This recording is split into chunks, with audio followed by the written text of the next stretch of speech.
So real quick, look, guys, we're gonna talk a little bit about the bulldog business. TV here, Fit Bully TV. How do you become a successful breeder when breeding bulldogs, or in some cases, any dog? What did you do that makes you guys different? How did you even find success when breeding bulldogs? Don't chase it. Just follow your heart. That's what I would tell people. I don't honestly know if my wife sells dogs for $500 or $5,000. I truly don't know. Just like I really don't know the questions you're asking me. Yeah. So, bro, I just do what I feel is right for the dog. And as you know as well as I know, I'm not motivated by money. I am motivated by success. And when I say success, when I breed two dogs together, did I successfully achieve my goal? Did I successfully make the animal that I was trying to make?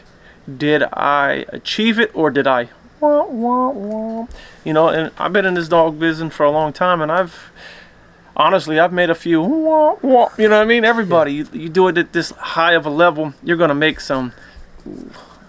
I mean, my wife every now and then, she'll send me a dog and she'll be like, what do you think? I pray to God we didn't make it. Yeah. That's legitimate answer, you know what I mean? I mean, it's a beautiful animal, but it's like, please tell me I didn't produce it.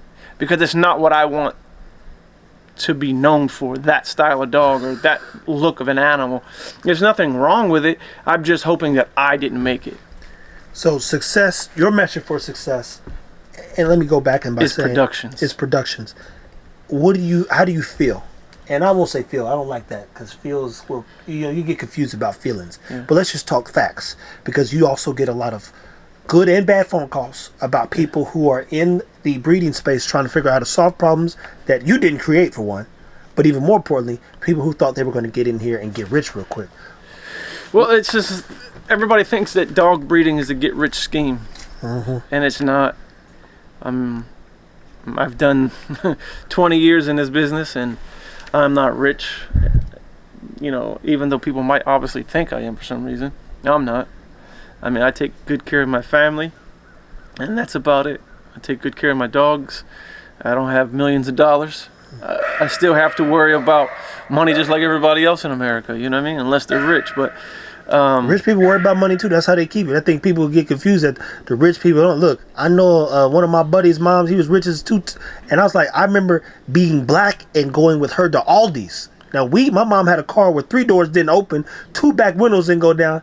Here he is. I remember a Gorilla basketball was was like the rim and stuff was about 3 racks back in the day. And I'd never been to Aldi's in my life because we were so fascinated or concerned with the brands and the brand value and going to the good stores, grocery stores. But my mom made $4 at one job and $5.15 at the next. Oh, I know what Save a Lot is. That's my point, though. So when you say I was born poor, I think some people, likewise, some people assume being rich means spending money when in fact rich mean we manage our money accordingly and do not spend it on frivolous things. Yeah, I would agree. So from a breeding standpoint, knowing you can't get in and get rich right away, let me ask you a couple questions to draw perspective. One, how fast should you breed a female when breeding? Because that's the first thing. Is like, I'm going to get this girl, I'm going to breed her mad fast to get my money back. Well, I wouldn't. I've got dogs here that are 3 years old, have never even had litters. Yeah. But I'll tell you the textbook answer, or the consensus within the community would be around your second heat cycle. That's what most people would tell you. Wait till at least the second heat cycle. You know, I would agree, preferably a little bit more, because you can see more of the animal. At 18 months, some dogs are just starting to pop the larger the animal. So I would tell people, just because you bought a dream doesn't mean you're going to produce a dream. You bought a dog thinking you were going to make all this money because this dude just charged you $5,000 for a puppy. Don't mean you're going to turn around and sell every single puppy for $5,000. Yeah. That's the biggest misunderstanding. Not only that, means you don't get what you pay for. You get what you work for. Yeah. I mean, not only that, though, we'll just say you bought a dog for $2,000 or $3,000, and then you paid a stud fee for $2,500. Now you're into it for $5,000, not including costs, not including if you needed a C-section, not including any emergency care, or just the puppy visits to the vet to get a fecal to make sure they're clean before they go home. Yeah. So I mean, we'll just say you're into it for $6,000 to be on the generous but lower end. Yeah. And she has 6 puppies. I think people don't understand the business side of it. The business side would be, you know what? As long as I make my $6,000 back, I'm in the red. I'm out of the red. I'm in the black, right? Yeah. But a lot of people, they don't look at it like that. I do. I look at every dog as a business. You know, I have this much money invested in it. If I can make that much money back, I'm in the clear. Okay, so then answer this too, because you get the people that hate us, hate the breeders. Yeah. You shouldn't be breeding the dog for such and such for making. Adopt, don't shop. Yeah, all that kind of crazy stuff. When you adopt, there's nothing wrong with adopt. I'm adopted. You know what I mean? So there's nothing wrong with adoption, but I know I came with my own set of problems being adopted.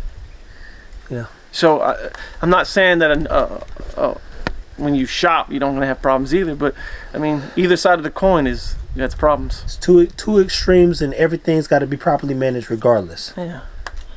So I mean, it doesn't matter to me. I condone, or I what's the word? Okay, hey, listen, you want to shop? Cool. You want to adopt? Cool. Either way, I'm either way with it. So first rule of breeding is definitely have some type of goal. In your case, you based it on production, so that you can progressively move your program forward. Yes. And then second thing is clearly going to be, pace yourself. Yeah. I like personally, I tell people, I like to see a female grow up a little bit and watch her come into her own and develop. And then what would you say the third thing is when trying to become a successful breeder that you would encourage them to be mindful of? A consistent look. I told somebody that the other day. I said, look, Jordan come out the same, like people go by to line up for a same pair of shoes because it is a Jordan and it looks the same. And it's a different color though. That's it. It's a different color. But it's not only that though, when you're breeding dogs, in any breed of dogs, I don't care if you're original, OG, you're fresh into any breed of dogs, there's a line of dogs that stick out in your mind. You want to be that guy. Yeah. That's it. And if you can, I would recommend you do it. And the fastest way to do that is, keep everything pretty closely related. How do you do that? Keep more than you produce, and keep more of your dogs. And I'm gonna have, look guys, one of the best episodes we're gonna do here. Oh man. A little technical difficult.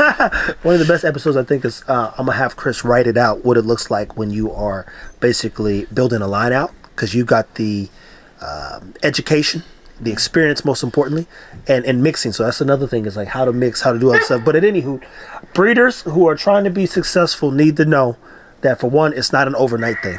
No. You've been doing it for what, 20 years? Yeah. 20 years, and you still just getting started per se.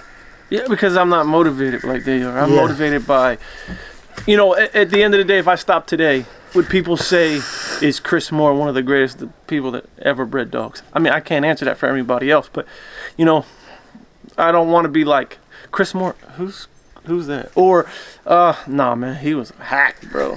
I want people to say, yo, I might not like Chris, but I respect his ability. Uh-huh. I'm okay with that. And right now, that's what I want. I just want people to respect my ability that I can make dogs. And do you think that there's any, what's the biggest conflict, would you say, in breeding, when it comes to breeding? Money. Yeah. I'm going to tell you why. People say they don't breed dogs for money. That's a lie. I know this is going to sound bad, but it's true. Because if that was the case, give every puppy that you don't want to keep away. Yeah. Because now you have to be reimbursed in the money that you invested, or you're investing the food, the care. You got to be reimbursed. I mean, and if you're not in it for the money, I tell you, I'm not in it for the money, and I'm not. I'm in it for making good dogs. But for me to tell you that money's not an issue at times, I'd be lying. For one, I'm and I guys, by now I do a lot of business stuff, and I say, hey, run it like a business. And I've told people to write a business plan up on your female. I try to wait till about 18 months to 2 years at least, and then let them do this. But then you say, okay, we got 3 to 4 breedings, no less than 2 on any female, then we got to move on. Because of for one, I know you like consistency, and I do as well, and we got to create a formula to get to the formula, so we can fine tune that formula and then say this is the formula. Because of, I think it's, in some opinion, for one, I'd imagine your primary dog is an oldie, is right? Okay, so the oldie, would you say it's all over the place or pretty consistent as a breed in general? It's completely all over the place. I mean, would you have 4 breeds mixed together? What do you expect it to be like? Yeah. You know what I mean, it's nothing to be ashamed of, and I think as a community we shun each other. We oh man, that's a pit bull. Oh man, that's a bull mastiff. Oh, that looks like an English bulldog. They all have value. We just have to learn to use them together, and that's just it. Every single one of them has value. That's why they used them.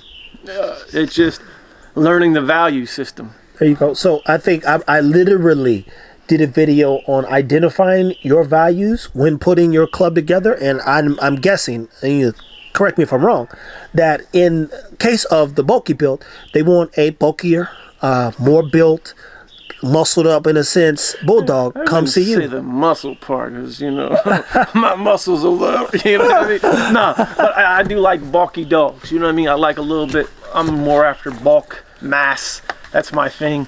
And then there's people in my space that are really heavy after muscle. That's why we can work together, because I have something that he needs and he has something that I need. We can work together. Because if we all bred this, I mean, to me, there's nothing wrong with Dobermans. There's nothing wrong with Rottweilers. But for me, I like the mystery of the dogs. Like, what am I going to get? You breed a Rottweiler to a Rottweiler, or a Doberman to a Doberman. Don't expect a pit bull. No. I mean, you're going to get a Doberman. You know what I mean? I mean, so there's nothing wrong with it, but it doesn't intrigue me. It just does not intrigue me. Mm-hmm. I like the composite breeds because it's like, let me see if I was right. Yeah, guys, and so stay tuned for another episode, because we'll talk about composite breeds, breeding, blending, mixing. This right here, somebody said, messaged me last night on Instagram, and they said, them dogs is mixed. I said, he's a mixologist. And that's how I hit him back. Look, I know a lot of people gonna have a lot to say about a lot of things going on, but here's the thing, every breed was mixed with something. Yeah, so at some point, they was all mixed and then fine-tuned until the tuning stopped. And now it's just a bunch of dogs running around. And then that's basically what people, I mean, we can talk about it later, but that's how you should breed dogs. You should find the traits that you want, make sure it's very healthy, and then line breed and inbreed on it to maintain that traits and those looks. Yeah. I mean, any person that's successful in any breed of dog, that's what they do. There you go. There you go. So people stay tuned, because again, we're going to talk about how to do that correctly. I get that question. Hey, can I inbreed, line breed, this breed, that breed? And I'm like, if I was you, I wouldn't breed, for one. And then I have to tell them, if you don't know what you're doing and you're asking me, then you've not done enough research. So my question right back might be, hey, do you have a mentor? They'd be like, nah. When's the last time you even had a dog? Oh, you don't even have a dog. Damn. I'm about to buy a brother and a sister. Just stop. Just no. That's a hard answer right there. Yeah, but for, I think, well, based on research, and I'm sure we've talked about it off camera too, there's a way to do it, but if you don't foundation know what you're doing, you could create more problems than you could solve in one breeding. Yeah, because you don't know. For me, I get a lot of messages, and it's all about, so who carries more genes, the mom or the dad? Oh, Lord. All right, so listen, how about you just do your own homework? You do your own research, because that's one of those things that there's different researches for different people. So do your own homework. When I first got into, even when I was in the service, RTFB, that's what they used to always tell me. Remember the first time I ever heard RTFB? What the hell, RTFB? I didn't know what the hell. I'm like, what's that mean? Read the fucking book. There you go. There you go, people. And that's the part that you guys don't want to do. And first thing I tell most people, I say, get a dog and spend as much time with it as you can. Learn as much as you can from the dog, and then go from there. If it's a dog you want to duplicate 100 times, or you think will make the world a better place, I said, then breed it. If you don't think that's the case, do not get in this like anything and do what? Try to get rich. My favorite scene in Wolf on Wall Street is sell me this pen. Because if you can't sell me a pen, trust me, you're going to be able to sell me shit else. Yeah. It's that simple. So for now, we talked to Chris more about, breeding, what it looks like to be successful, what it takes. Stay tuned. Take care of your dogs, people.